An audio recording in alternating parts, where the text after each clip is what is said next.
Well, let's see if Ignar and Schalke can make it back to Worlds, and if they can start that by taking down G2. Hello, everybody. I'm Trevor Quickshow Henry, joined at the cast by Andrew Vedius Day for our match of the week. G2 versus Schalke. Schalke have picked red side, and the analyst desk was talking a lot about how the draft can help influence or help your chances at taking down G2 Esports. Yeah, it certainly can. The fact that there are fewer flex picks will certainly influence how G2 look to prioritize, but also G2 just had a bad draft last week. Had the opportunity to chat with Mickey about it. He says that there are a lot of poor communication, a lot of things went wrong, and they even don't have Grabs on stage because he is sick right now. So we'll see how things adapt coming into this week going up against Schalke. Well, it's going to be interesting to see, and I actually ran into Perks and Upset getting a cup of coffee backstage with them both discussing what they were going to play today. Perks actually said to Upset, I checked out your OPGG, I see you're playing Yasuo. I'd love to play against it. And Upset went, come on, are you brave enough to run a crit AD into me? And with Yasuo being taken off the table, as well as that Draven, I want to see how the rest of this draft plays out. Karthus and Gragas also find themselves in the ban pool. What else would you like to see early picked up now that we can see some of these targeted bans removed from the table? Wouldn't mind seeing a Thresh ban coming through from the side of G2. Not only will you take that away from Ignar, but it's also just one of the more contested supports in the current meta. Very strong right now, and you can put a lot of emphasis early on. And you would imagine that with things like Urgot still up and available, if G2 go for the Urgot themselves, Schalke have been known to pick things like the Rise, the Kennen as an answer to it, and it would give Ignar his comfort pick in the form of Thresh. I think the Kennen is an important one for me. Odo Wamnek currently undefeated on that champion. 3 games played, 3 wins. He's 12, 7, and 10. And Odo might be comfortable running that into the likes of Urgot if it gets picked up. It's available. It is still 100% picked and banned along with Lucian here in the LEC in spring. But it's a Jace insta-lock after the Lucian ban. Now, Jace is really interesting because he's been rising in in priority? Water went down the wrong tube, and now I can't breathe. Right. Jace, much more important on the current meta right now. And Urgot, while still very strong, many consider Jace to just be so flexible in the draft because not only can he be played in both mid and top, but he's also just very strong into things like the Urgot. Apparently, according to pro players, he doesn't really have any weak matchups. Well, let's see whether or not Wonder can make it work. Obviously, Odo Wamnek has played that Urgot as well. Unfortunately, he has not won with it.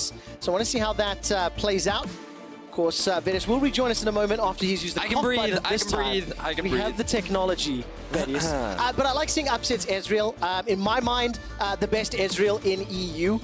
Definitely extremely consistent. He's played that 6 times this split already, and he's going to be coming into the Braum, which will be piloted by Mickey.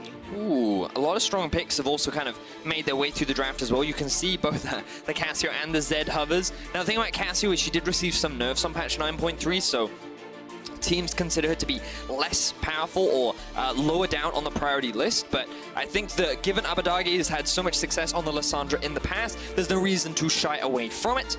And now you can kind of start to see these compositions start to build out from both sides. 1-3-1 very clearly coming out from G2 with strong solo laners in the Jace and the LeBlanc.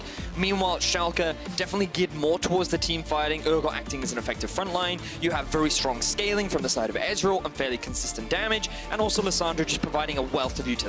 So do you want to see junglers target banned here or more AD carries? Obviously on the side of Schalke, with him having locked in Ezreal, and with Lucian, Draven, and now Sivir taken off the table, Perks may need to dig a little bit deeper. He has played the Kai'Sa in the past if they want to go that bold, but you know, what direction do these teams want to take the second phase of the draft? I think that Schalke will want to try and limit the AD carry pool for Perks, but I don't think he's too concerned about that because remember, he has a mid lane pool that he can dip into as well. Meanwhile, for the side of G2, it looks like they're just going to ban away the supports. We already talked about the Thresh earlier on. Wouldn't be surprised if we saw something like Alistair, Tom Kench, trying to think. Pyke could be. I think it would be risky for Ignar to go for it, but it is another option in his toolkit. Well, we were talking a lot backstage around some of the support interactions, some of the duo interactions. We've seen a fair amount of the Shen over in LCK. Let's see whether or not that's a consideration on what the last pick will be here. It's the Olaf target ban towards Jankos. So with Karthus gone, with Olaf gone, some of the more influential picks he's seen. Last week, I remember Jankos played a fantastic Elise game as well. And let's see what he wants to round out this 1-3-1 with, as Jarvan is now taken off the table as well. So the jungle pool has been shrunk Yeah, and I was just going to say, Lee Sin and Nocturne kind of rise in priority right now. Sejuani has been less impactful in the European scene. She just kind of dropped off a little bit after the most recent patch. But right now, what G2 are lacking is an engage. And if they still want that ability to start fights, then they could look for something like the... wait a minute. We could be looking at a Jace bot lane right now, quick shot. If the Yorick is locked in, it is. All right, so we're gonna have a Jace bot lane, it looks like. Okay. Unless he's doing something really crazy and it's the LeBlanc bot lane and the Jace is in mid. But of course, the classic Elise. How could we forget about this one? The Yanko special from the old days. We did not forget. We mentioned it. He played it last week, picked up that win. Very, very true. It has been locked in. I think I also quite like it in a 1-3-1 in terms of the ability to find picks and to play on that side lane. But now, Ignar has to find support that he wants to run into this. There's a fair amount of engage when you think of the Nocturne, Lissandra, Urgot that can chase forward. And we will see a pivot, a hover on the Shen, and it is in fact locked in. So Shen support now for Ignar. Tell me what G2's comp does, and try to predict before the 20-second timer. Well, so it's LeBlanc mid, Jace bot, Yorick top. I'm pretty confident they've drafted themselves very much a 1-3-1 comp. They'll put the Jace in the mid lane. They have a lot of poke. The bot lane we can talk more about once we actually get into the game. It's a pretty novel matchup, one that I haven't really seen very often. But the whole goal of G2 is to try and play around their strong laners. You don't really want to invest a huge amount of ganks into the Yorick because at early levels he's not that weak, not that strong rather. So I would expect Yankos to invest ganks either into the mid lane or the bot side of the map. Meanwhile, for Schalke, they have a pretty good scaling composition. I like the fact that Nocturne can challenge some of these side lane picks, because later on to the game, when G2 tried to split up the map, Memento plus Ignar on the Shen Nocturne duo can very easily turn a 1v1 into a 3 versus 1, and they can punish that very, very effectively. So I quite like the answer here from Schalke, and you can leave Upset by himself because he's playing the Ezreal. He can play fairly safe. So I quite like the scaling on the side of Schalke, and they'll be trying to survive the laning phase against G2. I'm a huge fan of Shen into comps that are particularly aggressive, or teams that have tendencies to fight you and dive you, because just how powerful its Stand United can be in terms of controlling the pace of the game. So ladies and gentlemen, we are just about to jump into our match of the week as Schalke 04 will try to pick up a win against G2 Esports, who conceded their very first loss last weekend to Origin. The man on your screen, Perks, will be playing that Jace in the bot lane. Technically, I guess it's a mid laner. Doesn't matter for him, though. Before we get to that, though, we're going to head to Dracos, who's standing by with Schalke's coach.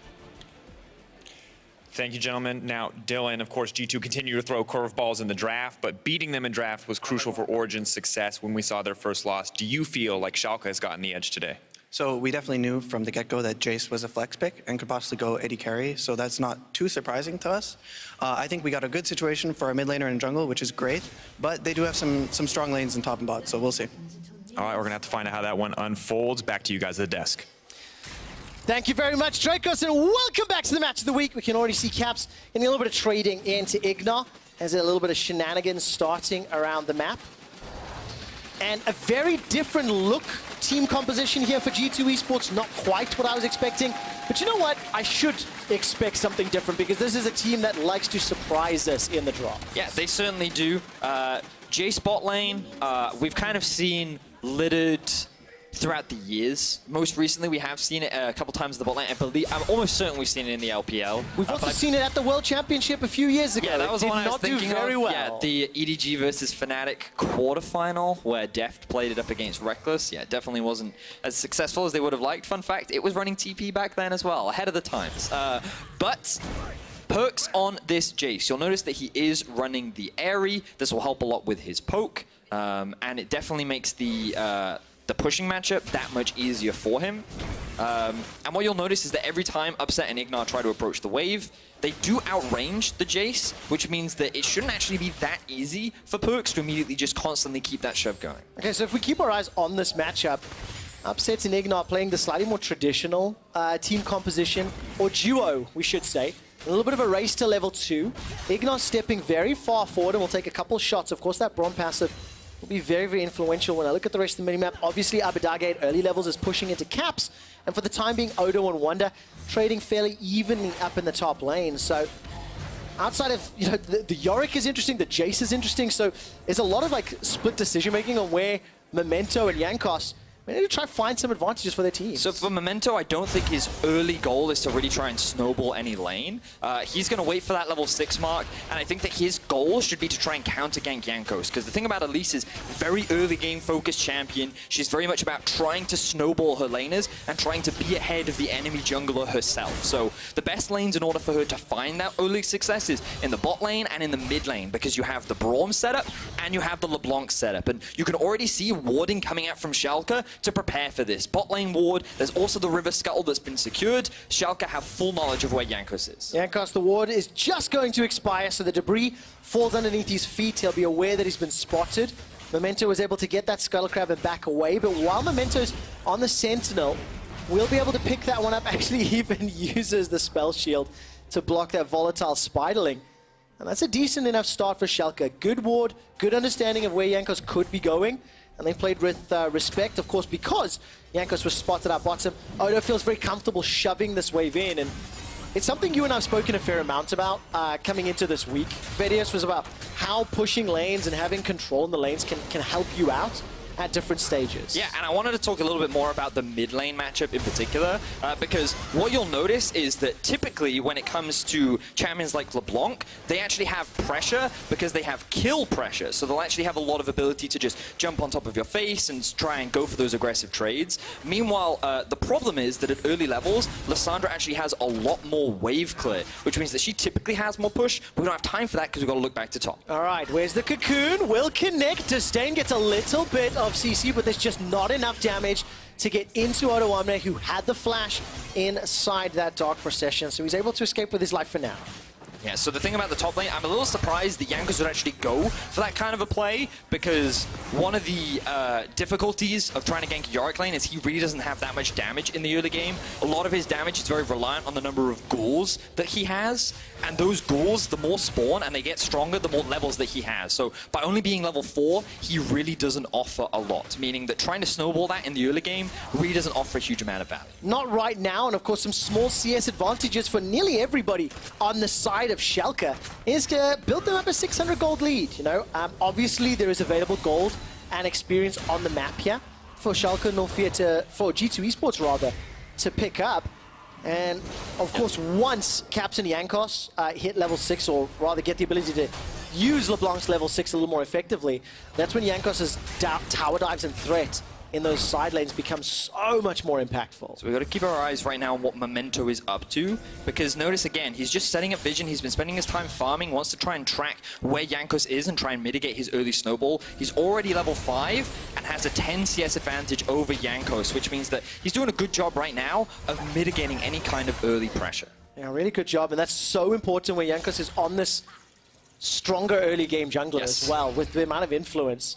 And it's really important as well, because if we then tie it back into how that works with the mid lane, what you'll notice is that Jankos already looking for another gank that chains land as well. All right, Caps is going to be able to reach on Abadage. That's a flash into Cocoon. Self-cast on Abadage's tomb means there's no further follow-up, and as far as summoner spells are concerned, only Jankos commits the flash. Not done yet. Caps is forced to dash away with a distortion, and I wondered if Abadage could have got the W down. Did not get close enough for this particular engage.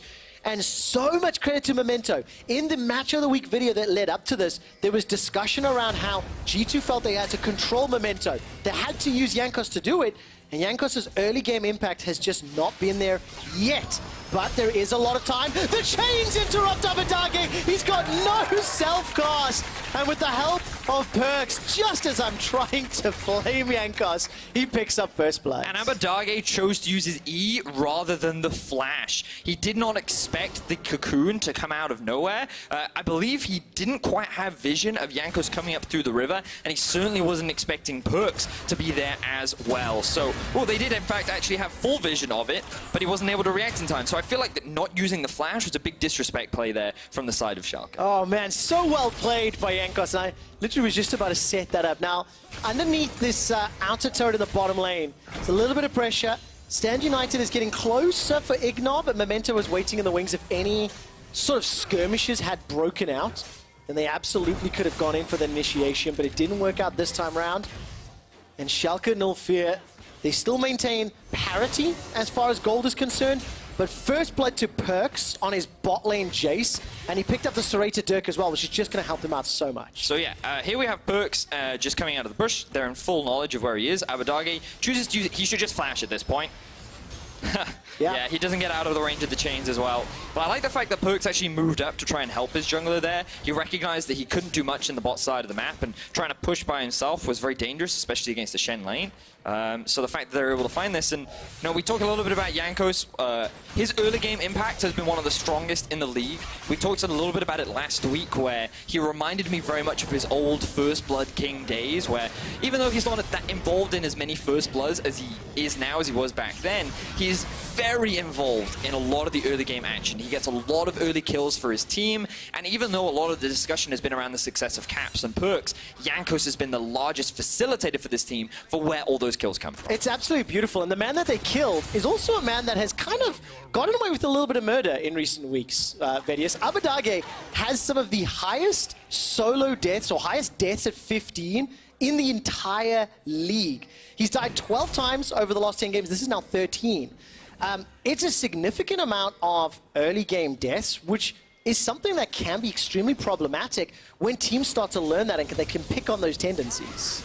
I mean, you say that, and G2 are already attacking that lane, right? He is a rookie at the LEC this year, and while he has received a lot of praise for his team fighting, the fact that he has been dying in every single game has kind of gone unnoticed, and right now, again, they're looking to attack. Oh, look at those globals, the paranoia, and Stand United is going to work so well. Defensive flash away, Cap stays alive a few seconds longer. Schalke are unable to commit or confirm the kill. And G2 Esports, they are able to escape with Caps' life unscathed. And the reason we start talking about Abadage and the early game deaths, at 1.2 average deaths per 15 minutes, it is nearly double the mid lane average, which is 0.56. This time around, Abadage, with the help of Schalke, wasn't able to put a kill in Caps' pre-15 bucket. And that means that they maintain a small goal lead thanks to the CS. So what we saw there was the power of Nocturne and Shen in their ability to deny some of these early plays that G2 tried to force. The ultimate from Nocturne combined with the ultimate from Shen means that what should have been a numbers advantage for G2 is actually immediately converted into a numbers advantage for Schalke, which means that Caps doesn't get a kill. He's forced to burn both the cleanse and the flash, and Abadage gets a little bit more freedom in the laning phase. And what was really impressive was how Caps utilized his passive in that setup as well. Notice how what happened was he went into his passive when the ultimate dropped, he then cleansed while he was invisible, dashed back to the original point, and the rest of Schalke focused his clone without actually focusing Caps, which means that while he did have to burn his flash, because Abadage realized at the last minute, he still got away with his life. So very well played, and you'd expect nothing less from a man of Caps' caliber on a champion like LeBlanc that has that ability to use that passive and play the mind games. And of course, we focused a lot on the mid and the bot lane because of the early game impact the champions will have. But we've neglected Wonder on his Yorick a little. He's going even in CS with Odo. Odo's picked up the Cull, Merc trades, already 50 CS towards completion. Small gold advantage right now in Odo Omne's back pockets. But I mean, this Yorick is really going to fit the ability to play 1-3-1 as well. Can play on the side lane really well, so it fits the theme of the G2 team composition. So the thing about Yorick is in the laning phase, he's typically pretty weak. He gets really strong as a duelist once he gets levels and once he completes the Trinity Force. Now, we might not again have time to talk about that, because Jankos and Caps are looking for some stuff in the mid lane. But again, look at the positioning of Memento. Always around, very aware. I have ulti, I'm prepared to counter gank, and if you're in trouble, I will help you. So don't worry about it, Abadage. You keep doing your thing, and I'll make sure that you're nice and safe. You can see he's even got a CS advantage in this situation as well. So love the way in which Memento is utilizing this Nocturne right now. Rather than be proactive, he's being reactive and trying to read the map. Which helps a lot when you consider the burst damage that can come down from Nocturne and Lissandra, as well as in a few seconds' time, Ignos stands united. It's currently got about 10% of the cooldown left. And Jankos is still looking to find a place to impact this map. Jankos waiting in the wings, stood on top of that control ward. And Schalke maintain a small goal lead despite conceding first blood. I still find that very impressive. But one thing we didn't mention just yet was that Perks already has that Ghost Blade completed, because he was the one that picked up first blood. If you look at the mini-map, It is G2 that's pushing into Schalke's jungle, but the focus right now is Caps. The passive is kills secured. Now all of a sudden Stand United thrown down to Memento. Defensive flash away from Mickey, and in the melee, in the Stand United. Not going to be enough just yet. Mickey stays alive for a few seconds longer. Look at the true shot barrage. Upset is deleting G2 where they stand. Wonder completes a teleport and throws down the Maiden, but she simply cannot help. 3-0 to Schalke. Beautiful stuff from Schalke, and it all comes off the back of a fantastic punish from Memento. When we bring the replay up, I just want you to keep your eyes on Caps and what he does in the lane, because he recognizes the situation that Abadage is in. You can still see he has no mana in his bar right now, which means that he can't push the wave. Caps is thinking, okay, I want to try and punish this. I want to take advantage of this and get a quick push in so that I can go back to base sooner. That means that he's going to use both his W and his ultimate on the wave. What does that give the signal to? Memento to engage. No more escape tools. His flash isn't available. All they need to do is land the fear, follow that up with Abadage, and then the chaos ensues from the fight. You have the teleport in from the top lane, you have the teleport in from the Ezreal as well, and while all of G2 get chunked out, Upset can come in from the side and start to clean up. So Schalke very quickly convert what was a small mistake from Caps into 3 very huge kills. Greedy decision-making from Caps ends up turning around. Schalke extend the lead 1,500. I got so caught up in the action. Ignor got that double Shadow Dash taunt after completing the Stand United. I literally was so excited I frothed at the mouth. I couldn't get the words out. Schalke, instantaneous reaction. And it gives you a little bit of hope when you think about this team that many people were calling second best in Europe next to Origin. Origin beat Schalke last weekend, at G2 last weekend, and now Schalke want to try to do the same. Ignor's going to be in a lot of trouble. Paranoia comes down. Ignor stays alive long enough to escape with his life. Here comes Upset. He picks up a kill onto Perks, but it's at the cost of 2. That's a double for Caps. Abadage is looking to turn it back around, but it's a 3-on-2. As Upset just gets deleted. The fangs are sunk in, and he is taken out. Now, Abadage gets 1 on the way out, but look at the stun that manages to land from Mickey. Jankos is looking to chase a little bit further. The Cocoon interrupts the claw, and Abadage goes down. G2 swing right back. And then all of a sudden, G2 find themselves with 4 kills. This game is turning into a bloodbath before we've even hit the 15-minute mark, and the problem for Schalke is that's not what they want. It was great for them finding those early kills, because it could mean it would slow down the snowball plan that G2 had for themselves, but now all these kills are being picked up by Caps. Now they're putting themselves in a situation where they can leverage their solo laners. So this starts with Ignor. He knows he has Memento and Upset around, so he thinks he's fine to make this play. Mickey and Perks get over-aggressive here. They shouldn't try for this, and ultimately this was a bad mistake that ends up getting punished. The reason why he gets turned around is because Caps has priority in mid. He makes the faster rotation up, and he actually goes back onto Upset knowing that Jankos is behind him, and they can get the kill. Beautiful use of the LeBlanc mobility to find that. Unfortunately, he can't create a big enough gap away from Abadage to stop the ultimate from coming down, which means that Abadage can pick up some kills, but it's not enough to escape from the duel of Jankos and Mickey. Jankos and Mickey, and you know what, everybody really hitting every single skill shot they needed to. Winter's Bite over the wall, near, instantaneous cocoons from Jankos. And in the thick of it, at 15 minutes, we have a bang-on even game. Jankos this time round will be looking to go fishing down the bottom lane. Memento's Paranoia will come up in a second or 2, but look at the support. Now, Abadage is left mid lane, and we've got Australia lanes, both duos up top.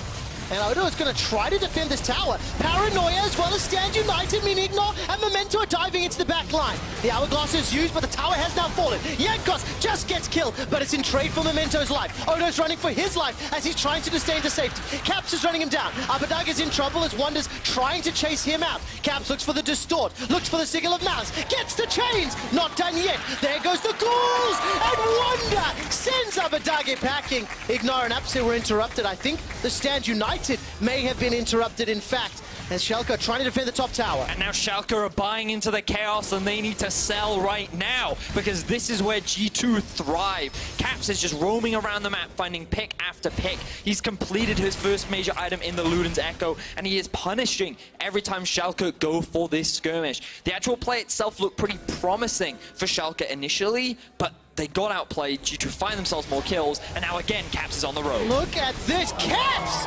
kills Upset. And I thought LeBlancs couldn't do that anymore. Well, no, they can, dude. They 100% can. LeBlanc LeBlanc with Sork Boots and Luden's Echo, in my opinion, is one of her scariest points in the game. She is so strong because she has 2 points in her ultimate, and she has so much just raw burst damage that you have to show so much respect. And I love the way in which Caps is just pushing mid and roaming and stopping. Abadagi just never follows. He never has the ability to. So we have to go back to the first replay. This is where things all kick off. Start off by looking at minimap. You can see Abadagi isn't here. So what they tried to do, Schalke, is try to engage before the tower drops. Now the problem is, for them, is that Jankos immediately re-engages. He uses all of his burst on Memento, who's extremely squishy. So even though he gives up his life, it's at the cost of, hey, I've used everything, so now it's a 2v2. Fun fact, Yorick at level 12 with a Trinity Force and a LeBlanc at level 11 with a Ludens wins pretty much every single 2v2. Oh, cool guys, don't look at explosions. The ghouls pick up the kill. And crucially, while all that was happening, Mickey did throw down the Glacial Fissure to interrupt Ignar's channel on Stand United, which meant any potential follow-up taunt Good know, yeah. simply was not going to happen. You can imagine how impactful a 2 or a 3-man taunt could have been in that scenario. It didn't happen, and therefore G2 Esports 2 towers to 0, 9 kills to 6, and 2,000 gold up with an uncontested Rift Herald for now, especially with Perks hitting those shock blasts. Really happy that you noticed that quick shot, because you're right, if Ignar was there, he could have swung that fight heavily in the favor of G2. But regardless, that didn't happen. G2 secured a tower top, they've secured a tower mid, they've secured all the outer towers, and this game looked pretty promising for Schalke. I was really impressed with how Memento was just following Jankos around the map, interrupting every play he tried to make. The fact that they had 3 kills before the 15-minute mark, all they had to do was slow the game down. But G2, they're a team that never likes to slow down. They keep trying to make plays. They look for constant ganks, and already, even though Caps is sacrificing farm, he's at 5, 2, and 3. He has an 800 gold bounty, and he is the reason why G2 is finding so much success right now. Again and again and again. Caps, you just cannot discount him. And G2 are just sitting very comfortable. They've got a great situation. Their 1-3-1 has been enabled. Look, LeBlanc was up in the top lane. Wonder on Yorick is down in the bottom. He's going to be under a little bit of pressure. Gets caught. You're not locked inside with me. I'm locked inside with you. Fear beyond death. Picks up the kill, but that is a lot invested for the single kill. What else will G2 be able to secure? Well, they do have the Rift Herald, which means that Schalke won't be able to rotate back fast enough to defend. Abadargi's in trouble as well. Yeah, he's in so much trouble. Flash is available to him, but I think he's going to get taken out before it can work. The Rift Herald manages to get a secondary boop onto the inner turret, inhibitor turret rather.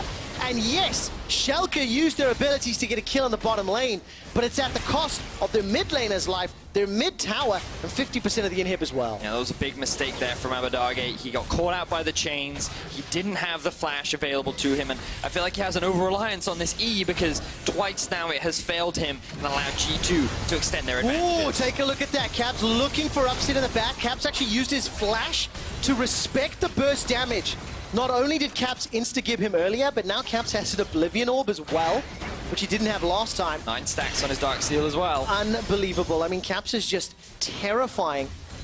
And of course, if Perks ever lands any poke, then it's just easy for Caps to finish it up. I mean, the last time Perks played against Schalke, his stats were pretty good, in fact. 10% jungle proximity in the early game. He had a CSD advantage over Upset. You can see Perks right now up at 50 CS in this matchup. Admittedly, he's had a couple of ganks and had a couple of plays go his way.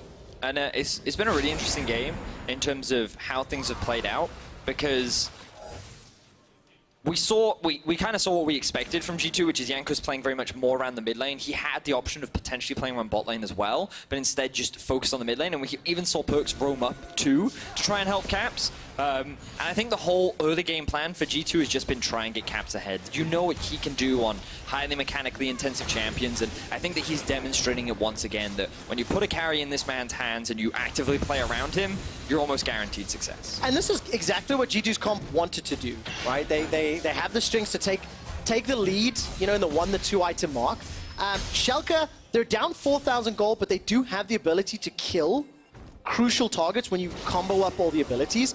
But their window for them to claw back control of this game is shrinking by the second. So it's one of those situations where their team fighting is still very solid because they can engage with Lissandra flank, and they have the Nocturne plus Shen combo. The problem is that if they try to fight right now with the item spikes that G2 is sitting on, they're likely just going to lose. And G2, they're not relenting on the pressure, and they can also very easily split Schalke up across the map if they want to. Well, take a look at that. G2 have already split Schalke in their own jungle. Ignar forced to flash defensively once Mickey threw down the Fisher. Cap steps all the way forward and goes back to the W. Odo fancies himself a shot, trying to get Fear Beyond Dead. Here comes Abadage, flash forward, looking for the tomb. Mainly the subclock doesn't get a chance. Abadage's down. The chain CC sends him through the fountain, and G2 Esports find 2 quick kills. Odo is the next target. He's going to get locked down by the Cocoon and sent packing as well. 3 more kills to G2 Esports,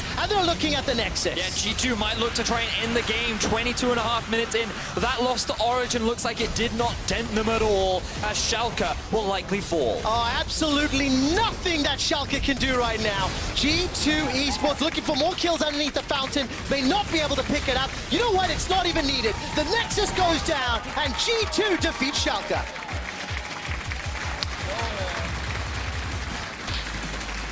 And I feel like we have to go back to that top lane play where G2 all-in onto Ignar.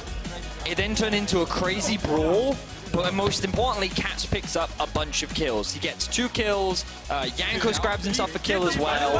All of a sudden, the goal is equalized, and the fact that G2 have all this gold in their pocket means that they can just keep forcing plays, keep utilizing their strong solo laners, and they were just super proactive on the map. But unfortunately, Schalke kept buying into every time. These small things that kept going wrong for Schalke meant the gold gap kept getting bigger and bigger and bigger. You cannot afford any mistakes at all. Not a single mistake. I mean, Memento's early game was so good. Yeah. He was out farming Jankos. He was available for reactive plays at every moment.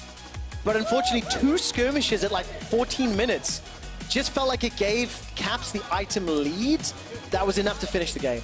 I also do feel that Abadage made a couple of crucial mistakes. Sitting on 5 deaths this game, he got caught out much more than I think he needed to. And I also think that he could have been a little bit more loose with his use of the summoner spells, you know, and not giving over some of those early kills could have changed the pace of the game a lot. But ultimately, I still think Schalke demonstrated a lot. Last week, they had poor individual performances, their teamwork seemed all over the place, and it was overall very sloppy. Whereas this week, I feel like we saw much more of a return of the solid Schalke that we saw for the majority of the first half of the split. Especially Memento for me, because Memento versus Mowgli last weekend was a matchup that Memento himself, along with Amazing on PGL the day before, had talked about how the early impact of whoever's going to fall behind early is going to be really huge for the game, and it was pivotal. To see him step back and coming up against G2 with a strong early game is good. The problem is it is not good enough to take down the #1 team in the league. So you guys at home, let us know who your key up player of the game is. You can vote over on Twitter at LOL Esports. Your 3 candidates are Caps, Jankos, and Mickey. I mean, it's so difficult because every single one of them was influential at different points. Yep.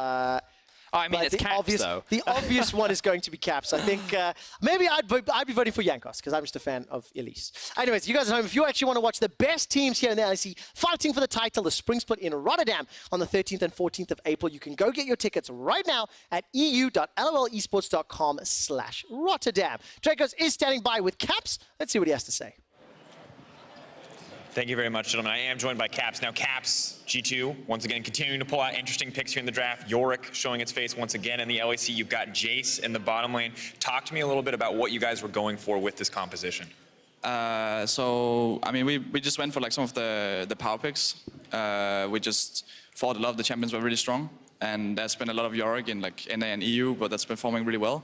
I think even in like Korea and stuff. So we just went for that. It has a good matchup into the Urgot, and then the rest was just the same kind of thing, you know. And obviously you guys were stomping there at the end, but there was a moment kind of in the mid-game where we do see the successful Nocturne ult coming in from Memento, where they're finally able to use the Shen and Losandra and everything together. Were you at all nervous when you were putting that gold deficit that this might be a game that you don't get to come back from? I mean, they were definitely playing really aggressive, which was impressive. I mean, it was like a bit scary in the beginning because they played really aggressive and they were contesting a lot. And they obviously had each other's back with like the Nocturne and the channel to see that they had practiced it. But because they were playing so aggressive, it also shows like it's also a weakness, you know. And we knew that one time is all it takes for them to be over-aggressive, and then we'll take over the game. And that's kind of what ended up happening. Yeah, we did see that incredible play from you, obviously, on the topside river around that Rift Herald area where you were able to make some of these massive individual outplays. How do you know in those moments that you can go for something that requires you to leap in and out, to like risk dying to this Ezreal? Where do you find that confidence? So I think we found Shen overextending a bit, and then we thought the fight was good, and it started to going a bit not in our favor, and they were like kind of winning it. But I still had like all my spells up, so it was like I was pretty confident in the fight.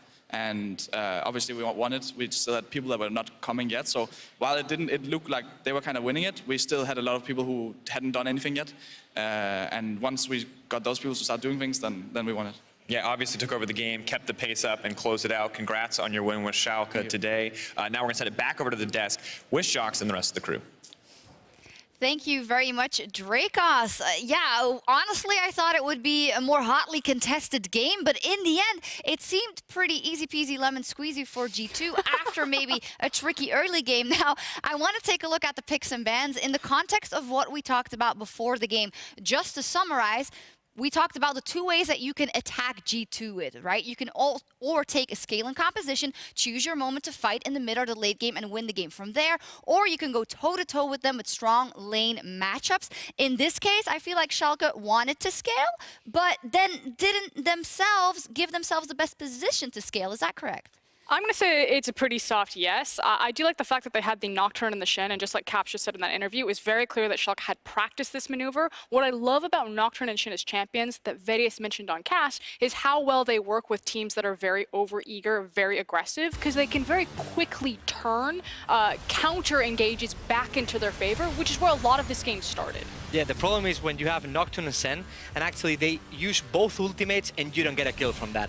That's really painful for Nocturne. That really needs to get a kill. And then in the second try, he actually got the kill on Caps, and that was when he started working better. Still, we didn't see a correct Schalke. Like, Schalke commit so many mistakes when they have a composition that they run around their ultimates. They have to wait for the ultimates, do a play with them, and it has to work. And it happened a couple of times that they used the ultimates and it didn't work at all. It's kind of this idea of, with G2's composition, because it's the likes of the LeBlanc, the Jace, it's very high tempo. They can quickly move from play to play because their cooldowns are so low, whereas Schalke need to make sure that they're on point every single time with these massive long cooldowns, and frankly, Abbedagge just wasn't there today. Yeah, Abbedagge definitely had, I think, one of his worst games we've seen thus far, and that didn't help because Caps, on the other hand, was having a great game.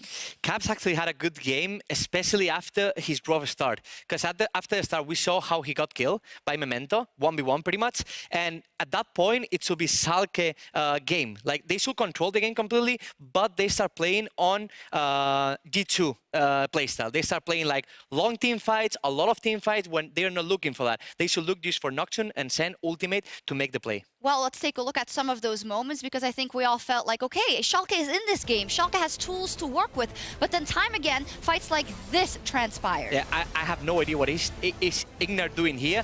They are supposed to be the one engaging. They are supposed to have Sen ultimating another side of the map. But instead of this, they are the one getting engaged. And Memento has to run here and just die instantly. Even first it was Perks dying. Second it was Mikey X. No, yes. Sorry.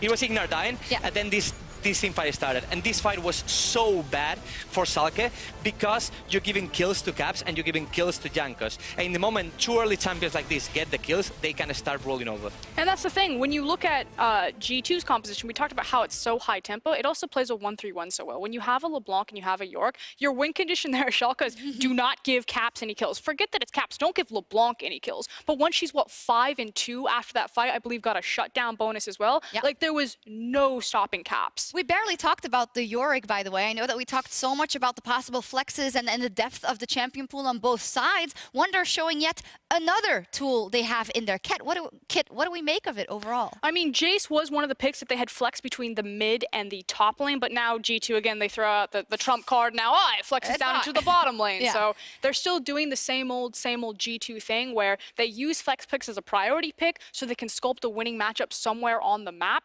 And for this instance, it was hiding that York pick for that strong side lane pressure. Yeah. And I think we talk a lot about how Schalke dropped the ball, but we also need to look at how G2 played this out. How much of this was G2 playing out their game plan? I mean, Yorick is supposed to be a counter to Urgot. Yorick is supposed to be a champion that in the moment it starts scaling, Urgot can do anything on lane. So you actually have a counter pick there. You're actually dropping Jace into bot lane, as we said, that is not the best in bot lane, but since Perks can play almost every single champion, he make it work. But still, once again, the composition of G2 wasn't the best. It relies so much on individual skills and G2 being on point. I mean, I don't want to say that this is Schalke's game to lose, but it felt like Schalke made the conscious decision to fight G2 where G2 like to fight. They love these scrappy skirmishes. Arna, you said it backstage, you know, why are you fighting G2? This is what they love to do. If Schalke had just stayed away from them, waited for their longer cooldowns, they had counters to playing side lane like the York because they had Nocturne and Shin. They could have played a swing composition. Well, I'd love to hear or talk to some of the Schalke members after this, because maybe they will say, well, yeah, this was not what we meant to do, but we got sucked into how G2 likes to play. I heard you uttering on the desk when we were watching the game, how come G2 is winning this game? This is ridiculous. And I have to say again, one of the reasons is that man in the mid lane. The thing was, the man in the mid lane was the only one who was equal on farm in his opposite side. The rest were losing. And this is one of the plays that just ripped completely Schalke, because they are planning to do a 4v3 on bot lane, but Sen got stopped by the Braum ultimate. So in the moment Sen doesn't appear there, it's actually a 3v3, and they have better kit to kill everyone for G2. Because again, I love the game plan from Schalke. If Shin's ult comes in right there, that's perfect. And you have to think that that was what was happening at comps. I'm going to ult, it's going to be fine. So they had the confidence to do it, but because they didn't get that Shen ultimate, everything went sideways. So this was a problem of execution. It was, and Caps picked up all the kills, also picked up Kia player of the game for this one with 65% of the votes. It might as well be his KDA. There he goes. He shows up again in the mid lane for G2 Esports, and G2 walk away with the win over Schalke. Now, as we continue, last week, Rogue, they secured their first win of the LEC Spring Split with a massive performance against Misfits. Will we see more of this tonight when they face off against XL? Find out when we return.